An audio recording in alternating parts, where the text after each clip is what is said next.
శుక్లాంబరధరం విష్ణుం శశివర్ణం చతుర్భుజం ప్రసన్నవదనం ధ్యాయేత్ సర్వవిఘ్నోపశాంతయే అగజానన పద్మార్కం గజానన మహార్నిజం అనేకదంతం భక్తానాం ఏకదంతముపాస్మహే. ఓం గం గణపతయే నమః. ఓం శ్రీమాత్రే నమః. ఓం శ్రీ గురుభ్యో నమః.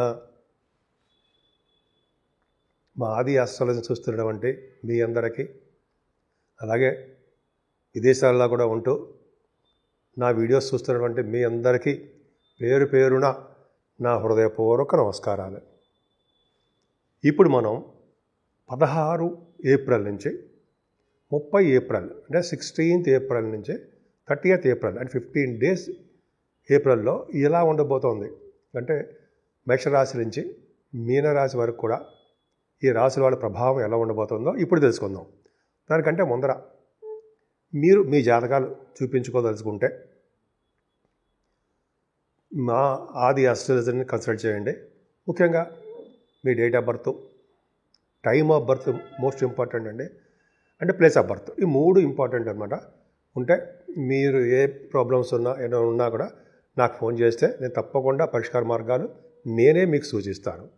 కర్కాటక రాశి వాళ్ళకి చాలా బాగుందండి. ముఖ్యంగా మీ రాశిలోనే కుజురుండడం వల్ల కొద్దిగా చికాకులు, కోపము, మనస్పర్ధలు, ఆవేశము ఇవన్నీ క్షణికంగా ఉంటాయి. అంతే, ఎక్కువగా ఆలోచించాల్సిన విషయం లేనే లేదు.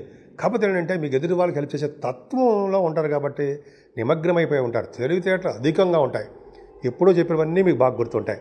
అందుకని మీకు ఎప్పుడు చాలా డైనమిక్గా ఉండడానికి అవకాశాలు ఎక్కువ ఉంటాయి. ఏదేమైనా ఈ 15 రోజులు కూడా ధనం సమృద్ధిగా ఉంటుంది మీకు. ఎందుకంటే మీ రాశ్యాధిపతి అంటే సెకండ్ హౌస్ లార్డ్ రవి మేషరాశిలో, అగ్నితత్వ రాశిలో ఉచ్చస్థితిలో అంటే డిగ్రీస్ దాటిపోతుంది అనుకోండి. ఆ ప్రభావం ఉండడం వల్ల ఫైనాన్షియల్ స్టేటస్ అంటే ఏంటంటే మీకు రావాల్సిన ధనము సకాలంలోనే మీకు వచ్చి తీరుతుంది. ఇంకా చెప్పాలంటే ప్రమోషన్స్ రావడమో, లేకపోతే మీ ఫైనాన్స్ స్టేటస్ పెరిగి తీరడమో జరిగి తీరుతుంది. అంతేకాకుండా మీ ప్రోగ్రామ్స్ జరుగుతున్నాయండి మీకు, అంటే గాయకులకు కానీ, యాంకరింగ్ గుర్తులో ఉన్న వాళ్ళకి కానీ, కళాకారులకు కానీ, సినిమా రంగంలో ఉన్న వాళ్ళకి కానీ ఖచ్చితంగా వాళ్ళ ప్రోగ్రామ్స్ రీత్యా విదేశాలు వెళ్ళడానికి అవకాశాలు ఎక్కువ ఉంటాయి. అలాగే మీకు ముఖవర్చస్సు బాగుండము, కంఠధ్వని బాగుండము, వాక్శుద్ధి ఉండడము బాగా ఉంది. ముఖ్యంగా మీ దాంట్లో ఆస్ట్రాలజర్స్ ఉన్నారు కదా, జాతక బ్రహ్మలు, వాళ్ళకి చాలా అద్భుతమైన కాలం అండి. ఫైనాన్షియల్ స్టేటస్ పెరగడమే కాకుండా గౌరవంగా ఉంటారు మీరు. అంతేకాకుండా మీరు ఎక్కువగా షార్ట్ జర్నీ చేయవలసి వస్తుందండి. మీ తమ్ముళ్ళని, మీ చెల్లెలని కలవాల్సి వస్తుంది. న్యూస్ గ్యాదరింగ్ చేస్తూ ఉంటారు. కమ్యూనికేషన్ స్కిల్స్ని బాగా పెంచుకుంటుంటారు. కొత్త థాట్స్ వస్తుంటాయండి మీకు, వాటిని మీరు అమలుపరుస్తూ ఉంటారు. వాహనాన్ని సిద్ధిస్తూ ఉంటుంది. అలాగే ప్రయాణ సౌకర్యం చాలా బాగుంటుంది మీకు. దగ్గర ప్రయాణాలు చేస్తారు. చదువులో కూడా ఎటువంటి ఆటంకాలు లేకుండా అద్భుతంగా ఉంటుంది. తల్లిగారి యొక్క ప్రేమాభిమానాలు ఎక్కువ నిండుగా ఉంటాయి. ఆవిడ ఆశీస్సులు ఎప్పుడూ తీసుకుంటూ ఉంటారండి మీరు. 4th భావంలో శుక్రుడు ఉన్నాడంటే, సో 4th భావాధిపతి బాగున్నాడు కాబట్టి చక్కగా అద్భుతంగా ఉంది. ముఖ్యంగా సంగీత రంగంలో ఉన్న వాళ్ళకి బాగా టాలెంటెడ్ పర్సన్స్ అవుతారు. గుర్తింపు బాగా లభిస్తుంది. కర్కాటక రాశి వాళ్ళకి గౌరవం దక్కుతుంది. ఫైనాన్షియల్ స్టేటస్ పెరుగుతుంది. సరే, అది పక్కకు పెడితే విద్యలో బాగా రాణిస్తారండి. భూములు కానీ, వాహనాలు కానీ, గృహసౌఖ్యం కానీ ఉండడానికి అవకాశాలు ఎక్కువ ఉన్నాయి. అంతేకాకుండా పుత్ర సంతాన యోగం కలగడానికి అవకాశాలు ఉన్నాయి మీ దాంట్లో, మీ జాతకంలో. అంటే మీ రాశి ప్రకారము సంతాన యోగము. సాహిత్య రంగంలో కూడా బాగా డెవలప్ అవుతారండి. రచయితలుగా మంచి పేరు ప్రఖ్యాతులు తెచ్చుకుంటారు గురు ప్రభావం వల్ల. అంతేకాకుండా సంగీతంలో ఉన్న వాళ్ళకి, సాహిత్య రంగంలో ఉన్న వాళ్ళకి, నృత్య కళాకారులకి అద్భుతంగా ఉందండి. అంటే సినిమా రంగంలో ఉన్న వాళ్ళకి ఒక విధంగా అద్భుతం.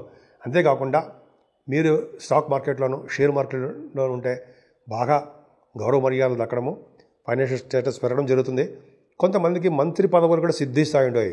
పంచమ స్థానానికి గురుడు చూసినా కూడా మంత్రి పదవులు, మంత్రసిద్ధి కలుగుతుంది. మాట నేర్పతనం పెరుగుతుంటుంది మీకు. ధర్మకార్యాలు, శుభకార్యాలు చేసుకుంటూ వెళ్ళిపోతూనే ఉంటారు. అంతేకాకుండా మీ ఇంట్లో శుభకార్యాలు జరగడానికి అవకాశం ఎక్కువ. వివాహాది వేడుకలు చేసుకుంటుంటారు. వివాహ ముహూర్తాలు, వివాహాలు కుదిరిపోతూ ఉంటాయి మీకు, అంటే మీ ఇళ్లలో. అలాగే మీ భార్యాభర్తల యొక్క అదృష్టం, ఒకళ్ళ పట్ల ఒకళ్ళ అదృష్టం పెరుగుతుంది. అలాగే ప్రేమాభిమానాలు నిండుగా ఉంటాయి మీకు. సుఖమైనటువంటి దాంపత్య జీవితం బ్రహ్మాండంగా ఉంటుంది. అంతేకాకుండా మీ బిజినెస్ కూడా బాగా డెవలప్ అవుతుందండి. కొత్త వెంచర్స్ కూడా స్టార్ట్ చేస్తారు. మీరు బుధశుక్రులు భాగ్యస్థానంలో ఉండడం వల్ల సినిమా రంగంలో ఉన్న వాళ్ళకి బాగా కలిసి వస్తుందండి.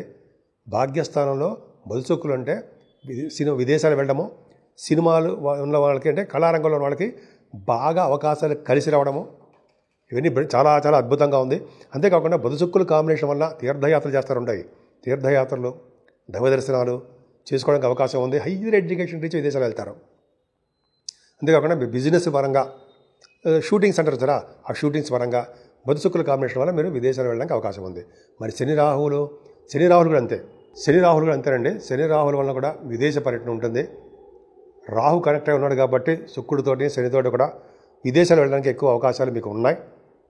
అంతేకాకుండా శని కారకత్వం ఉన్నటువంటి coal, iron, steel, automobile industries, pharma రంగం, సిమెంట్ పరిశ్రమలు, సాఫ్ట్వేర్ రంగం వాళ్ళ బిజినెస్లు, శని రాహుల్ కాంబినేషన్ అన్నీ బ్రహ్మాండంగా ఉంటాయండి. సక్సెస్ఫుల్గా ఉంటుంది బిజినెస్. ముఖ్యంగా బుధశుక్రుల కాంబినేషన్ కాబట్టి వస్త్రాలు కొనుక్కుంటారు. వస్త్రాలు అంటే కొత్త కొత్త బట్టలు, ఆభరణ యోగాలు కలగడానికి అవకాశం ఉంది. ఏదేమైనా శుక్ర రాహుల వలన ఔన్నత్యం కలిగి ఉంటుందండి. అదృష్టవంతులుగా ఉంటారు మీరు.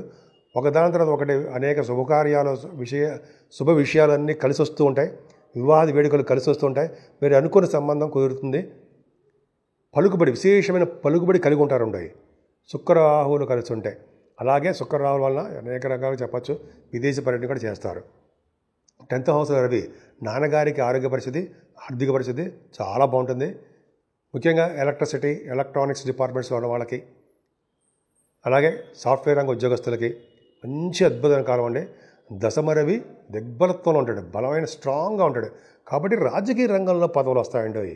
రాజకీయ రంగంలో మాట చలామణి ఇవ్వడము, రాజకీయంగా ఒక వెలుగు వెలగడము, అద్భుతమైనటువంటి యోగం కలగడానికి అవకాశాలు ఎక్కువ ఉన్నాయి అని చెప్పచ్చు. సరే, అవన్నీ చెప్పుకునేటప్పుడు బాగానే ఉంటుందండి. 11వ భావం చూసుకుందాం. గురుడు గురించి చెప్పుకుందాం సరే సరదాగా. 6వ ఇంటి వాడు, 9వ ఇంటి వాడు అంటే 9th హౌస్ లార్డ్ లాభంలో ఉన్నాడు కదా. కాబట్టి మీకు మీ ఏ వ్యాపారం చేసినా ఆ వ్యాపార అభివృద్ధి ఉంటుంది. బంగారము, వెండి, ఫుడ్ బిజినెస్, వస్త్ర వ్యాపారాలు, స్టేషనరీ, పెట్రోలియం ఇవన్నీ ఉంటాయి కదండి. పెట్రోలియం శని రాహులు ఇస్తారు. ఈ గురు కారకత్వాలు కాబట్టి ఇవన్నీ వేద పండితులకి, డాక్టర్స్కి గురుబలం లాభంలో ఉన్నాడు కాబట్టి చాలా అద్భుతమైన ఫలితాలు ఉన్నాయండి మీకు. ఏమైనా భాగ్య, రాజ్య, లాభస్థానాలు అంటే భాగ్యస్థానంలో 4 గ్రహాలు, బుధశుక్రులు, శని రాహువులు అద్భుతం. రవి దశమంలో ఉండడం ఇంకా గ్రేటు. లాభంలో గురుడు అంటే అసలు చెప్పుకోవాల్సిన అవసరం లేదు. ఇంతమంది మిమ్మల్ని సర్వదా రక్షగా ఉన్నారు, మీకు కంటికి రెప్పలా కాపాడుతున్నారు. సో మీరు పూజించవలసిన దేవుడు సుబ్రహ్మణ్యేశ్వర స్వామి అండి. మీకు అత్యంత రాజాకారకుడు అయ్యాడు ఆయన. అంతేకాకుండా లక్ష్మీ నరసింహస్వామిని పూజించడం వల్ల సింహాచల లక్ష్మీ నరసింహస్వామి వేడుకలు కూడా ఈ నెల 30వ తారీఖున జరగబోతున్నాయి. ఆయన పూజించడం వల్ల ధైర్యం అధికంగా ఉంటుంది. అలాగే అనేకమైన విషయాలు, శుభకార్యాలు, శుభాలు వాటంతా అవే మీకు ఎదురొస్తూ ఉంటాయి. ఇప్పుడు మనం రెమెడీస్ గురించి తెలుసుకుందామండి. రెమెడీస్ అంటే మనం ఏ పరిహారాలు చేసుకుంటే బాగుంటుంది. మేషరాశి నుంచి మీనరాశి వరకు కూడా 12 రాశుల వారికి కూడా చెప్పదగ్గ సూచన పరిహారాలండి. ఇప్పుడు ఈ 15 రోజులు కూడా సర్పదోషం ఉందండి. రాహుకేతుల మధ్యలో 8 గ్రహాలు ఉండిపోయాయి. చంద్రుడు కూడా బయటకు వచ్చేస్తారు అనుకోండి. ఒక విధంగా చెప్పాలంటే సవ్యకాల సర్పదోషము అంటాం. రాహుకేతుల మధ్యలో గ్రహాలు ఉండిపోతే, సపోజ్ రాహుకేతుల మధ్యలో శనీశ్వరుడు, రాహు దగ్గరే శనీశ్వరుడు, బుధశుక్రులు ఉండడము, రవి, గురు, కుజ, కేతువులు, ఈ రాహుకేతుల మధ్యలోనే ఇన్ని గ్రహాలు ఉండిపోవడం వల్ల సర్పదోషం కూడా ఏర్పడుతుంది. సవ్యకాల సర్పదోషం అంటాం. సో ఈ సర్పదోషాన్ని నుంచి మనం బయటపడాలన్నా, కొద్దిగా సర్పదోషాన్ని నుంచి మనకి ఇబ్బందులు కలగకుండా ఉండాలన్నా ముఖ్యంగా చేయవలసిన పని శ్రీకాళహస్తీశ్వరుడు పూజించడం వల్ల, హస్తీశ్వరుడిని శివుడిని అమ్మవారిని పూజించడం వల్ల, అలాగే రాహుకేతులకి సర్పదోషం కోసం శ్రీకాళహస్తిలో పూజలు చేస్తారండో. అక్కడ చేయించుకోవడం వల్ల ఒకవేళ కుదరకపోతే మన ఊళ్ళోనే మన రాహుకేతులకు సంబంధించిన పూజలు చేసుకోవడం వల్ల చాలా మటుకు సర్పదోషం అనేది, సవ్యకాల సర్పదోషము అనేది తగ్గిపోతుంది. అంటే ఏంటి, గ్రహాలు ఇచ్చే ఫలితాలు ఇవ్వకుండా వాళ్ళు అడ్డుపడుతూ ఉంటారు. మంచి ఫలితాలు ఇవ్వకుండా మనకి కొద్దిగా ఆటంకాలు ఏర్పడడానికి అవకాశం ఉంటుంది. 12 రాశులకి ఒక్క చంద్రుడు అక్కడే బయటకు వస్తాడు అనుకోండి, అయినప్పటికీ కూడా సర్పదోషమే. సో ఇలా మనం దోషాల నుంచి బయటపడాలంటే ఇది చెప్పినట్టు శ్రీకాళహస్తీశ్వరుణ్ణి అంటే శివుడిని అమ్మవారిని పూజిద్దాం. ఎందుకంటే పార్వతి అమ్మవారిని పూజిస్తే గ్రహాల యొక్క ప్రభావం ఉండదు కదండి. పాము రూపంలో ఆవిడ నడుము గొడ్డాణం రూపంలో ఉంటుంది కదా, సర్పు రాహుకేతువులు. సరే, అది పక్క పెడితే ముఖ్యంగా ఈ పూజలు చేయించుకోవడం వలన, అలాగే అమ్మవారికి మన ఊళ్ళోనే కుంకుమ పూజ కానీ లేదా చండీ హోమాలు కానీ చేయించుకోవడం వలన, వెంకటేశ్వర స్వామి ఆరాధన చేసుకోవడం వలన, శివాభిషేకాలు చేసుకోవడం వలన, అన్నిటికంటే ముఖ్యమైనది ఈ నెలలో 28వ తారీఖున వైశాఖ మాసం వచ్చేస్తుంది.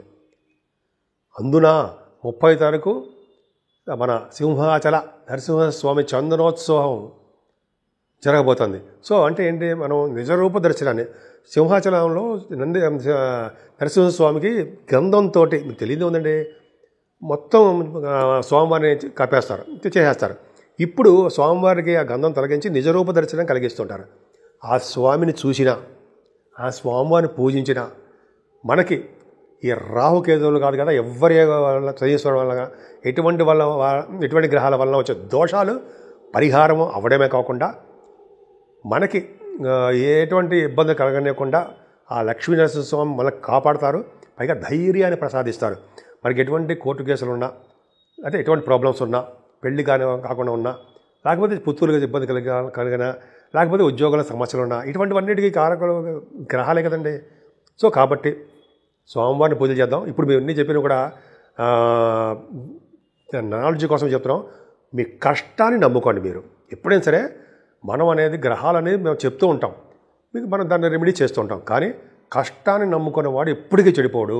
అంటే నిజాయితీగా కష్టపడి డెడికేటెడ్గా నిమగ్నమైపోయి చేస్తుంటారు ఉంటారు చూసారా, మీలాంటి వాళ్ళు కష్టపడతారే, వాళ్ళకి తిరుగులేని సామ్రాజ్యం, తిరిగే ఉండదు లైఫ్లో. సో కష్టపడండి, ప్రతి దాంట్లోనూ విజయం పొందండి. విజయం పొందుతూ భగవంతుడి యొక్క ఆశీస్సులతోటి మీరు విజయం పొందడానికి అవకాశాలు ఎక్కువ ఉంటాయి. సో 12 రాసుల వారు కూడా మనం మీ కష్టాన్ని నమ్ముకుంటూ భగవంతుడి యొక్క ఆశీస్సులు పొందుతూ ఉందాం. ఈ విధంగా ఈ 15 రోజులు మీకు కలిసి రావాలని, ఆ లక్ష్మీనరసింహ స్వామి యొక్క దీవెనలు, ఆయన యొక్క కరుణ కటాక్షాలు మీ మీద, మనందరి మీద ఉండాలని నేను మనస్ఫూర్తిగా కోరుకుంటున్నాను.